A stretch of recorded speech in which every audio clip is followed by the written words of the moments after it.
Open AI को crush कर दिया गया है, ये सवाल नहीं है। अब सवाल ये है क्या डेवलपर्स को भी क्रश कर दिया गया है। आज के इस वीडियो में बात करूंगा आप लोगों से डीप सीक के नए मॉडल के बारे में जिसने एआई वर्ल्ड में तहलका मचा दिया है। कैसे और आप लोगों को इसके बारे में क्या जानना चाहिए इस वीडियो में डिस्कस करेंगे। तो बेसिकली ओपन एआई O1 एक बहुत ही खतरनाक मॉडल था, और था मैं इसलिए कह रहा हूं क्योंकि आज की तारीख में डीप सीक ने एक ऐसा मॉडल रिलीज कर दिया है जो कि ओपन एआई O1 को अलग अलग बेंचमार्क्स में बीट कर चुका है। चलो बीट करने वाली बात तो एक हो गई, एक तो ओपन एआई को बीट करना अपने आप में बहुत बड़ी बात, फिर ऊपर से एक ओपन सोर्स मॉडल के द्वारा बीट करना बहुत बड़ी बात है। ताज्जुब की बात यह है कि डीप सीक को आप लोग यूज कर सकते हो। इसी वीडियो में हम लोग यूज करेंगे। कैसे आप कर सकते हो ये मैं बताऊंगा आपको, और कमर्शियली यूज कर सकते हो, यानी कि आप अगर इससे पैसे बनाते हो तो कोई दिक्कत नहीं है, डीप सीक को आप बना सकते हो। ओपन एआई O1 का लाइसेंस $200 का था, और था मैं इसलिए कह रहा हूँ क्योंकि शायद इन लोगों को अब अपनी प्राइसिंग रिवाइज करनी पड़ जाए, क्योंकि 26 से 28 गुना सस्ता डीप सीक आज की तारीख में उपलब्ध है और कोई भी अपने कंप्यूटर में, इनफैक्ट मैं और आप जैसा साधारण आदमी अपने कंप्यूटर पे इसको रन कर सकता है। और मैं आप लोगों को दिखाऊंगा कैसे आप कर सकते हो आज। चलो ये तो अच्छी बातें हो गई। जॉब्स पे क्या इंपैक्ट आएगा, मेरी और आपकी जॉब्स पे क्या इंपैक्ट आएगा, नॉर्मल डेवलपर्स की जॉब पे क्या इंपैक्ट आएगा, फ्यूचर कैसा दिख रहा है, इसके बारे में भी बात करेंगे। अब बात कुछ ऐसी है कि ये जो मॉडल है वो चाइना द्वारा निकाला गया और चाइना पर बहुत बड़े इल्जाम लगे हैं। बताऊंगा क्या इल्जाम लगे हैं, बड़ा मजेदार वीडियो होने वाला है, और आप लोगों को कुछ ऐसी चीजें बताऊंगा जिसको सुन के आपको बहुत कुछ सीखने को तो मिलेगा ही, लेकिन आपको मजा भी बहुत आएगा। मैं इस वीडियो में पॉलिटिक्स में बिल्कुल नहीं जाऊंगा, आपको रेडिट का एक थ्रेड दिखाऊंगा, आप लोग खुद ही पढ़ना और खुद ही डिसाइड करना क्या चीज कैसी है। लेकिन पहले इसके रिसर्च साइट पे आ जाते हैं। मैंने इसका पेपर पढ़ा, काफी इंट्यूटिव है। आप लोग की स्क्रीन पर लेकर आता हूँ इसके पेपर को। बेसिकली हुआ क्या है कि इन लोगों ने किया ये है कि जैसे हम लोग फाइन ट्यून डेटा से LLM को ट्रेन किया करते थे पहले, अब इन्होंने अप्रोच को थोड़ा सा चेंज किया है। इन्होंने कहा कि भाई रीइंफोर्समेंट लर्निंग का इस्तेमाल करेंगे हम लोग instead of supervise fine tuning. इस बात का क्या मतलब हुआ आपको बताऊंगा, इसको चलाना कैसे है वो भी बताऊंगा, लेकिन डीप सीक के बारे में थोड़ी सी बात कर लेते हैं।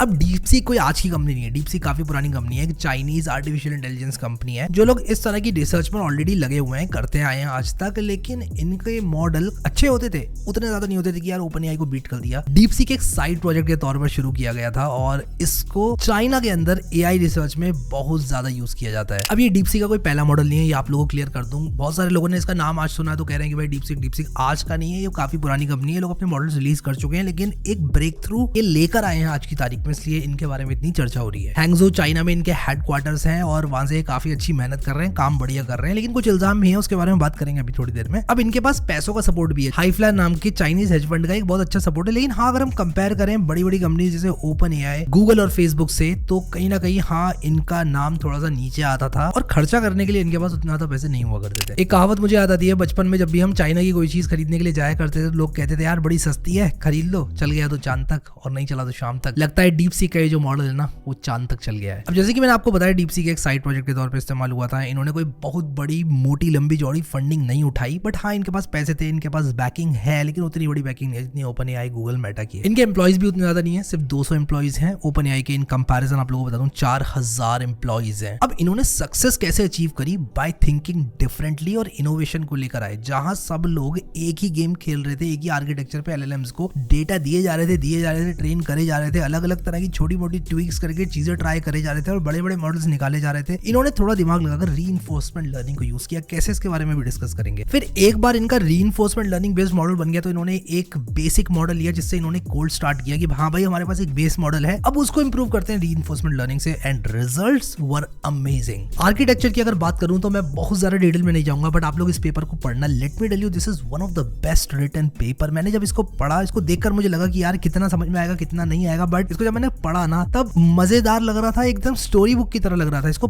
पढ़ने में मजा आ रहा था एक्चुअली। और हाँ, आप लोगों को ये बहुत कॉम्प्लेक्स लगेगा, बट अगर आप लोग पढ़ेंगे और स्टेप बाय स्टेप इसको समझेंगे फॉर्मूले को, तो आपको समझ में आएगा एक्चुअल में क्या कर रहे हैं। शॉर्ट में आप लोगों को बताता हूँ। बेसिकली इन्होंने क्या किया है कि रीइंफोर्समेंट लर्निंग को इनकॉर्पोरेट किया। अगर आप इनके एब्स्ट्रैक्ट में देखें तो इन्होंने इस चीज को एक्सप्लेन किया है। We introduce our first generation reasoning models DeepSeek R10 and DeepSeek R1। R10 a model trained by large scale reinforcement learning without supervised fine tuning, यानी कि जो DeepSeek R10 है उसमें इन्होंने सिर्फ रीइंफोर्समेंट लर्निंग का इस्तेमाल किया है। अब ये रीइंफोर्समेंट लर्निंग क्या होता है? बेसिकली रीइंफोर्समेंट लर्निंग के अंदर एक एजेंट होता है, इन्वायरमेंट होता है। एजेंट इन्वायरमेंट से इंटरैक्ट करता है और एजेंट की हरकतों के हिसाब से उसको रिवॉर्ड दिया जाता है, और वो उसके बाद अपने रिवॉर्ड को मैक्सिमाइज करने के लिए अच्छी अच्छी हरकतें करता है, and in the long run वो सिर्फ वही काम करता है जो कि उसके रिवॉर्ड्स को मैक्सिमाइज करें। कुछ ऐसा समझ लो कि एक बच्चा है, उसके पापा है, उसके पापा उसको चॉकलेट देते हैं जब भी वो अच्छे काम करता है, और अगर वो बदतमीजी करता है तो उसको एक चांटा मारते हैं। तो over the long period of time जो बच्चा है वो कोशिश करेगा उसके चांटे कम पड़े और उसको चॉकलेट ज्यादा मिले। और ये जो DeepSeek R1 Zero है, DeepSeek R1 Zero, यहाँ पर जीरो का मतलब है कि जीरो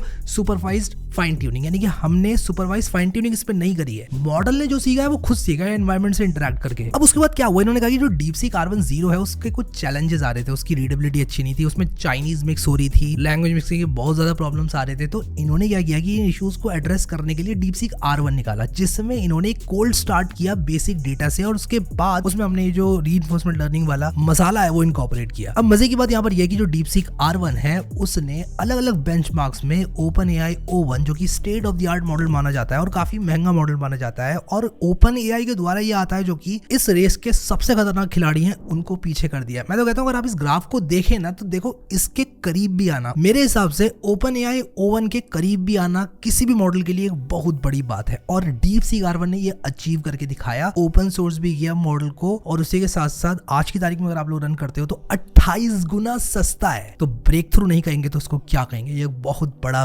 ब्रेक थ्रू है AI रिसर्च में। अब यहाँ पर ये कुछ अलग अलग बेंचमार्क्स हैं जिसमें इसने बहुत खतरनाक परफॉर्म किया है, लेकिन मैं आप लोगों को एक मजे की बात बताता हूँ। एक ना बेंचमार्क है जिसका नाम है humanities last exam. Humanities last exam ये एक AI बेंचमार्क है, और अगर आप लोग इसमें देखोगे तो OpenAI O1 पहले सबसे टॉप पे हुआ करता था। ये रिजल्ट्स है, और आप लोग यहाँ पर देखो जो ह्यूमैनिटीज लास्ट एग्जाम है उसमें DeepSeek R1 की एक्यूरेसी 9.4% है, GPT-4o की 3.3% है। आप देखो कितने बड़े मार्जिन से बीट कर दिया यार इसने, और ओपन सोर्स मॉडल होकर। अब ये जो DeepSeek R1 है ये 28 गुना सस्ता है O1 से, और जनरल पब्लिक के लिए बहुत एक्सेसिबल होने वाला है। मजे की बात यह है कि यूजर्स ने बताया है कि भाई आईफोन्स में और एंड्रॉइड डिवाइसेस में वो इजीली रन कर पा रहे हैं इस मॉडल को। मैंने यूट्यूब पे कुछ क्लिप्स देखी और मुझे मजा आ गया देख के यार कि मतलब ओपन सोर्स मॉडल को अब आईफोन में लोग चला रहे हैं। मतलब आईफोन के अंदर आपके AI आ चुका है, और एक ऐसा AI जो कि आपके फोन से बाहर नहीं जा रहा। ऑर्गेनाइजेशंस के लिए दिस इज ह्यूज, क्योंकि वो अब अपने सर्वर्स के अंदर अपने डेटा को कहीं बाहर भेजे बिना open source state of the art AI का इस्तेमाल कर सकते हैं। बहुत सारी ऑर्गेनाइजेशन आज की तारीख में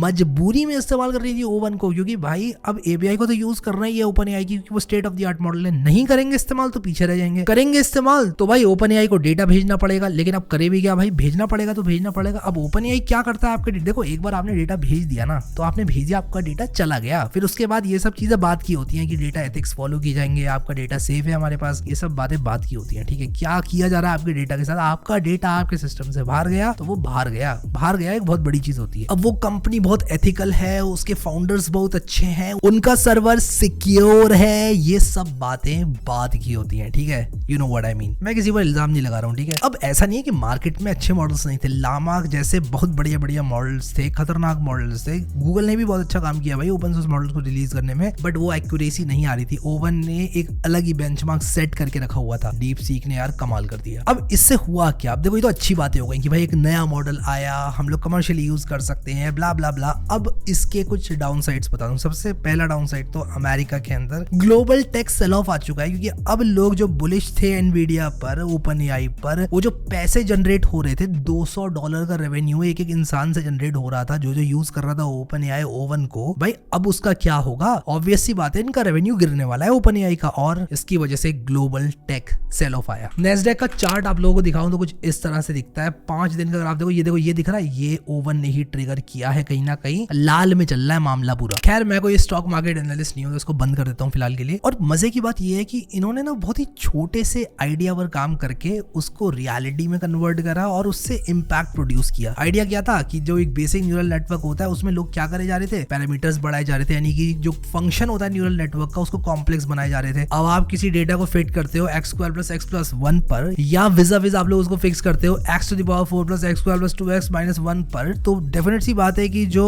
बड़ा फंक्शन है जिसकी डिग्री 4 है उस पे डेटा बहुत अच्छा फिट होगा, क्योंकि भाई उसकी डिग्री 4 है। तो जब आप पैरामीटर्स बढ़ाते हो, फंक्शन को कॉम्प्लेक्स करते हो, तो वो बड़े डेटा पर फिट हो सकता है। उसके डाउनसाइड्स भी होते हैं और उसके फायदे भी होते हैं। हाँ, आपके पास बहुत खतरनाक GPUs हैं, ट्रेन करे जाओ और सीख जाएगा भाई AI मॉडल। लेकिन यहाँ पर रीइंफोर्समेंट लर्निंग का इस्तेमाल किया इन्होंने, जो कि कुछ अलग हटके करा। ये एक बहुत बड़ा एग्जाम्पल है कुछ अलग हटके करके इम्पैक्ट को प्रोड्यूस करने का। अब इससे हमें हमें सीखना क्या चाहिए। सबसे पहली चीज जो हमें सीखनी चाहिए वो ये है कि भाई अगर आप कुछ भी अलग करते हो, हटके करते हो, कुछ नया करते हो, तो भाई उसका रिजल्ट या तो पॉजिटिव निकल सकता है या आपकी मेहनत वेस्ट हो सकती है। आप या तो इसको ऐसे देख लो कि मेरी मेहनत वेस्ट हो गई, या आप ऐसे देख लो कि आपने कुछ नया सीखा। अब यहाँ पर डीप सीक ने बहुत कुछ सीखा होगा। इनका ये मॉडल पहला मॉडल नहीं होगा जिसने ओवन को बीट किया। इन्होंने बहुत सारे और चीजें ट्राई करी होंगी एंड फाइनली ये चीज इनके लिए काम करी और इन्होंने पेपर पब्लिश किया और छाती चौड़ी करके ये लोग सामने आए। दूसरी चीज ये है कि आप कैसे अपनी एप्लीकेशंस बना सकते हो, आप कैसे अपने SaaS बना सकते हो जो कि इस पर्टिकुलर मॉडल पर आधारित है। और एक और जो बहुत ही सिंपल सी चीज है, बेसिक ही जितनी है ना उतना ही कम लोग इसको इस्तेमाल करते हैं, और वो ये है कि भाई मॉडल को उपयोग में लेकर कुछ बनाओ। आप अपने पर्सनल टूल्स बनाओ। आप ही के लैपटॉप में इसी मॉडल को चलाकर आप बहुत कुछ बना सकते हो। तो आप उसको बनाओ और उससे सीखो, इस मॉडल को इस्तेमाल करो। कैसे करना है ये मैं आप लोगों को अभी जल्दी से बताता हूँ। तो मॉडल को यूज करना बहुत आसान है। ओलामा को आप लोग डाउनलोड कर लो। मैंने ऑलरेडी एक वीडियो बनाया, इनफैक्ट मल्टीपल वीडियोस पहले भी बनाए। आप विंडोज के लिए डाउनलोड कर रहे हो, मैं यहाँ पर विंडोज के लिए कर रहा हूँ, आप मैक में हो, लिनक्स में हो, उसके लिए करना डाउनलोड, ठीक है। तो आप लोग ओलामा को डाउनलोड करके इंस्टॉल कर सकते हैं। डाउनलोड करो, इंस्टॉल करो, एकदम सिंपल है। अब ओलामा को यहाँ पर मैं इंस्टॉल कर रहा हूँ। अब जितनी देर में ये ओलामा मेरा इंस्टॉल हो रहा है, मैं आप लोग को एक बड़े मजे की बात बताता हूँ। जो ये डीप सीक का R1 है, इसको सिर्फ $5 मिलियन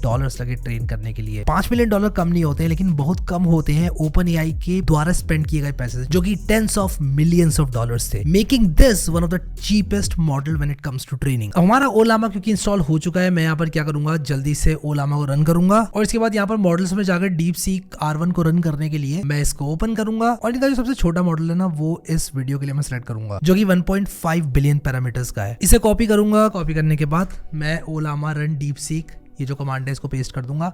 अब ये मैनिफेस्ट को पुल करके मॉडल को डाउनलोड करके मेरे लिए रन कर देगा। अब देखो, एक बार जब आप इसको पहली बार चलाओगे ना, तो ये बहुत स्लो रन करेगा क्योंकि ये मॉडल को एक्चुअल में डाउनलोड करके लाता है और उसके बाद आपके जीपीयू की जितनी शक्ति है उसको यूज करते हुए ये रन करेगा। अब आप देखो 1.1 GB का है। ये प्रोग्रेस कुछ इस तरह से दिखा रहा है। थोड़ा टाइम लगेगा इसको डाउनलोड होने में, but let's wait for it to download. काफी तेजी से डाउनलोड हो रहा है, 4 मिनट यहाँ पर दिखा रहा है। तो हम इसके डाउनलोड होने का इंतजार करते हैं। अब जैसे कि आप लोग देख सकते हैं कि ये यहाँ पर चल चुका है मॉडल। अब अगेन मैं आप लोगों को बता दूं कि मेरा जो लैपटॉप है वो 3050 GPU यूज कर रहा है, 16 GB रैम यूज कर रहा है। बहुत ही बेसिक वाला ये लैपटॉप है, तो इससे आप ज्यादा उम्मीद नहीं कर सकते।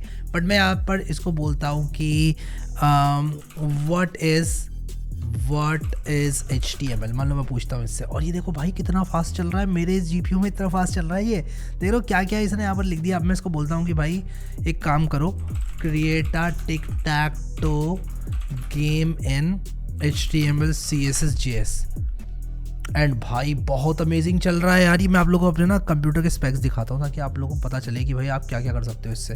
तो ये देखो भाई साहब, मेरे कंप्यूटर के स्पेक्स हैं, ये आपके सामने है, ठीक है। 16 GB रैम हो गई और NVIDIA 3050 लैपटॉप GPU, बहुत बेसिक। 55 हज़ार रुपये का खरीदा था ये लैपटॉप मैंने 1 साल पहले, ठीक है, सेल में खरीदा था फ्लिपकार्ट की।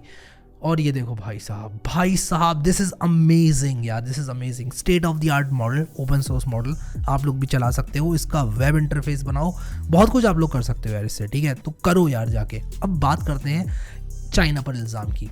चाइना पर क्या इल्ज़ाम है? चाइना पर बेसिकली ये इल्ज़ाम है कि ये लोग सेंसरशिप लगा रहे हैं, बायस लगा रहे हैं अपने इस AI के आंसर्स में। अगेन ये एक इल्ज़ाम है, मैं पॉलिटिकल चीज़ों में घुसने वाला कोई नहीं होता हूँ, आप लोग देखना, बट ये एक बहुत बड़ा इनके ऊपर इल्ज़ाम है। बोला ही जा रहा है कि भाई ये जो है फैक्ट्स को छुपा रहे हैं और मैनिपुलेट कर रहे हैं अपने आंसर्स। मतलब कोई भी हिस्टोरिकल चीज़ें पूछी जा रही हैं तो उसको मैनिपुलेट करके अपने फेवर में आंसर बनाकर दे रहे हैं। और इसके बारे में ये रेडिट का एक बहुत बड़ा थ्रेड है जिस पे लोगों ने बहुत कुछ पता नहीं क्या क्या लिखा है। आप पढ़ना इसको, मैं लिंक्स डाल दूंगा दोनों नीचे, और नहीं भी डालूंगा तो आप इसको सर्च करना ट्रेंडिंग टॉपिक्स करके, ये टाइटल डालोगे आ जाएगा गूगल पे, और ये भी आ जाएगा रेडिट पे। आप लोग लिखोगे censorship two questions about China deep seek R1 आ जाएगा, ठीक है। देखना खुद, मज़ा आएगा पढ़ना, ठीक है। ये सब चीज़ें कभी कभी पढ़नी चाहिए। अब बात करते हैं उन चीज़ों की जिसके बारे में मैंने आप लोगों को प्रॉमिस किया था। हम लोग करेंगे बात की क्या इम्पैक्ट पड़ेगा डेवलपर्स पर। तो देखो यार, डेवलपर्स पर इम्पैक्ट तो आपके सामने है यार। ये state of the art model सब कुछ करके दे रहा है, और जब आप इन रिस्पॉन्सेस को इवैल्यूएट करोगे ना, तब आपको पता चलेगा, आपका माइंड ब्लो हो जाएगा यार कितना एक्यूरेसी के साथ ये चीज़ें वो करता है। And on top of that, अगर आप लोगों ने इसको कॉन्टेक्स्ट भी पकड़ा दिया तो एक्यूरेसी एक अलग ही लेवल पर चली जाती है। ये मैंने खुद ने फेस किया, खुद ने मैंने देखा है कि कैसे एक्यूरेसी एक अलग ही लेवल पर पहुंच जाती है। तो यार देखो, ये सारी चीज़ें डेवलपर्स को इम्पैक्ट तो करेंगी, पॉजिटिव नेगेटिव दोनों वेज में करेंगी। नेगेटिव वेज में ये करेंगी कि हाँ, थोड़े एक्सपीरियंस डेवलपर्स को मौका दिया जाएगा, एक्सपेक्टेशंस डेवलपर से बहुत ज़्यादा बढ़ जाएंगी। लेकिन अगेन, ये सारे मॉडल्स भी डेवलपर्स ही बनाते हैं। अगर आप AI को बीट करना चाहते हो, आपको AI को सीखना पड़ेगा। ये मैं आपको हमेशा से कहता हूँ। आज भी मेरा आंसर यही है। किसकी जॉब जाएगी किसकी नहीं जाएगी, इस सब पे हम लोग ज़्यादा डिस्कस अगर करेंगे डिप्रेशन बढ़ेगा। मेरे हिसाब से हम लोगों को बात ये करनी चाहिए करना क्या है, और करना ये है कि इस तरह की चीज़ों को यूज़ करना है, इस तरह के पेपर्स को पढ़ना है, AI/ML में आप लोगों को घुसना है, डेटा साइंस के बारे में सीखना है, क्योंकि फ्यूचर है। अगर आप लोग इस डोमेन में नहीं है बिल्कुल भी, तब मैं आपसे कहूँगा मत सीखो, लेकिन अगर आप थोड़ा सा भी हैं सीखो यार, इसका फ्यूचर बहुत ब्राइट है। अब बात करते हैं इससे पैसे आप लोग कैसे कमा सकते हैं। सबसे पहले तो आप इसको यूज़ करके ही पैसे कमा सकते हैं। अपने वर्कफ्लो में इसको यूज़ करो, कुछ SaaS बनाओ। आज की तारीख में एक ऐप को बनाना बेहद आसान है। आज से 3 साल पहले एक Next.js ऐप को बनाना, या मैं कहूँगा HTML CSS जावास्क्रिप्ट की सहायता से एक ई-कॉमर्स वेबसाइट को बनाना बहुत डिफिकल्ट था। आज की तारीख में इस तरह के मॉडल्स का इस्तेमाल करके आप लिटरली एक वीक में बना सकते हो बहुत ही अच्छी वेबसाइट। करो यार, अगेन आप करते नहीं हो, मतलब लोग करते नहीं है। मेरे पास आते हैं लोग, बहुत सारे सवाल पूछते हैं, इस वीडियो के लिए इतनी सारी रिक्वेस्ट आई, लेकिन आप लोग ये देखो ना कि अगर कोई चीज आ गई है जो कि डेवलपर्स को बीट कर रही है, उसको आजमा के देखो ना। मैंने आजमा के देखी है, ठीक है। ये चीजें अभी भी बहुत पीछे हैं एक अच्छे एक्सपीरियंस डेवलपर्स से। एक अच्छा एक्सपीरियंस डेवलपर्स इन चीजों का इस्तेमाल करके अपनी प्रोडक्टिविटी को बढ़ा सकता है, और उससे जो एक्सपेक्टेशन है वो तो बढ़ेगी, लेकिन अगेन वो अपने टाइम को बचा सकता है और ह्यूमैनिटी को एक अलग लेवल पर लेकर जा सकता है। आप चीजों को कुछ इस तरह से देखो, कैसे अपने वर्कफ्लो को आप बेहतर बना सकते हो, क्या टूल्स आप बना सकते हो जो कि आपकी डे टू डे लाइफ को सॉल्व कर दे, वो कौन से काम है जो कि आज आप कर रहे थे आप अब AI से करवा सकते हो, ताकि आपका टाइम फ्री हो और आप कुछ और उससे बड़े काम करो। ऐसे सोचना है, और अगर आप ऐसे सोचोगे तो आप लोग बहुत आगे जाओगे।